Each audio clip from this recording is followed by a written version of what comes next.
मालेगाव परिसरात शनिवारी झालेल्या ढगफुटी सदृश्य पावसामुळे काटेपूर्णा धरणाची पातळी वाढली असून पाण्याचा विसर्ग होण्याची शक्यता आहे। त्यामुळे मोरणा नदीच्या पात्रामध्ये मोठ्या प्रमाणात पाण्याचा विसर्ग वाढण्याची दाट शक्यता निर्माण झाली आहे। या संदर्भात अकोला तहसीलदार कार्यालयाकडून इशारा जारी करण्यात आला असून नैसर्गिक आपत्ती प्रमुख यांच्या सूचनेनुसार मोरणा नदीकाठील नागरिकांनी सतर्क राहावे असे आवाहन करण्यात आले आहे। अकोला शहराच्या मधोमध मोरणा नदी वाहत असल्याने तिचा पूर थेट शहरातील नागरिकांवर परिणाम करू शकतो। नदीलगत राहणाऱ्या वस्त्यांमध्ये पाणी घरामध्ये शिरण्याचा धोका निर्माण झाला असून नागरिकांनी तात्काळ सतर्कतेची उपाययोजना करावी असे प्रशासनाने स्पष्ट केले आहे। मोरणा नदी शहरातून जात असल्याने येथील परिसरातील नागरिकांसाठी धोका जास्त असल्याचे प्रशासनाने सांगितले।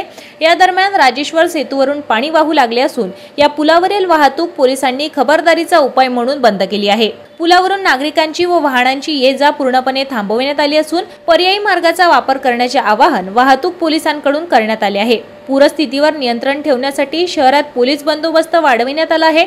महत्त्वाच्या ठिकाणी पोलिसांचा चोख बंदोबस्त तैनात असून नागरिकांच्या सुरक्षिततेसाठी सतत पाहणी केली जात आहे। महानगरपालिकेमार्फत लाऊडस्पीकरद्वारे नागरिकांना सतत पूरस्थितीबाबत माहिती दिली जात आहे। कोणतीही आपत्तीजन्य परिस्थिती निर्माण झाल्यास नागरिकांनी तात्काळ प्रशासनाशी संपर्क साधावा असे आवाहन करण्यात आले आहे। मनपा आरोग्य विभागाचे राज्य सरप उपायुक्त शैलेश पवार, मुख्य स्वच्छता निरीक्षक सुरेश पुंड, स्वच्छता निरीक्षक तसेच कर्मचारी नदी पात्रातील पाण्याची पातळी व परिस्थितीवर लक्ष ठेवून आहे अशी माहिती मिळाली आहे। अशाच नवनवीन बातम्या पाहण्यासाठी विदर्भ किसान न्यूज चॅनलला सबस्क्राइब करा आणि लाईक शेअर करायला विसरू नका।